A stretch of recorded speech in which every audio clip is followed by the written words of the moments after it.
बेलचंपा में अवैध बालू उठाव को लेकर दो गुटों में मारपीट, पुलिस ने किया मामला शांत। नमस्कार, सुबह सवेरा न्यूज़ चैनल में आप सभी का स्वागत है। सुबह सवेरा न्यूज़ चैनल पर आप सब नए हैं तो लाइक और सब्सक्राइब करना नहीं भूले। समाचार विस्तार से। बेलचंपा में दानरो और कोयल नदी से अवैध बालू खनन और उठाव को लेकर शनिवार की देर रात दो गुटों के बीच जमकर मारपीट की खबर है। हालांकि घटना की जानकारी मिलते ही पुलिस मौके पर पहुंची और स्थिति को नियंत्रित किया।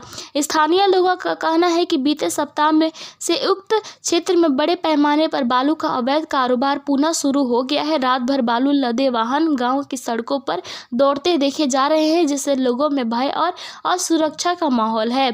सूत्रों के अनुसार विवादित स्थल बेलचंपा में डांडू नदी किनारे स्थित वह घाट है जहां प्रशासन ने 3-4 साल पहले अवैध रूप से भंडारित बालू को सीज किया था। शनिवार को एक पक्ष द्वारा कोयल नदी से बालू खनन और उठाव के साथ साथ डांडू नदी किनारे उसी सीज बालू को उठाने का प्रयास किया जा रहा था, जिसका दूसरा पक्ष विरोध कर रहा था। इसी को लेकर दोनों गुटों में टकराव हो गया है। ग्रामीणों का कहना है कि जब तक बालू उठाव बंद था तब तक गांव में शांति थी, लेकिन अब फिर से एक बार माफिया सक्रिय हो गए हैं, जिससे कभी भी किसी समय अप्रिय घटना घटने का अंदेशा है। लोगों ने प्रशासन से तत्काल सख्त कार्रवाई की मांग की है। उनका कहना है कि यदि इस पर समय रहते संज्ञान नहीं लिया गया तो अवैध कारोबारियों का मनोबल और बढ़ेगा, जो क्षेत्र से अराजकता फैला सकते हैं। उल्लेखनीय है कि इस समय एनजीटी के आदेश के आलोक में जलाशयों में बालू का खनन और उठाव का पूर्णतः रोक है।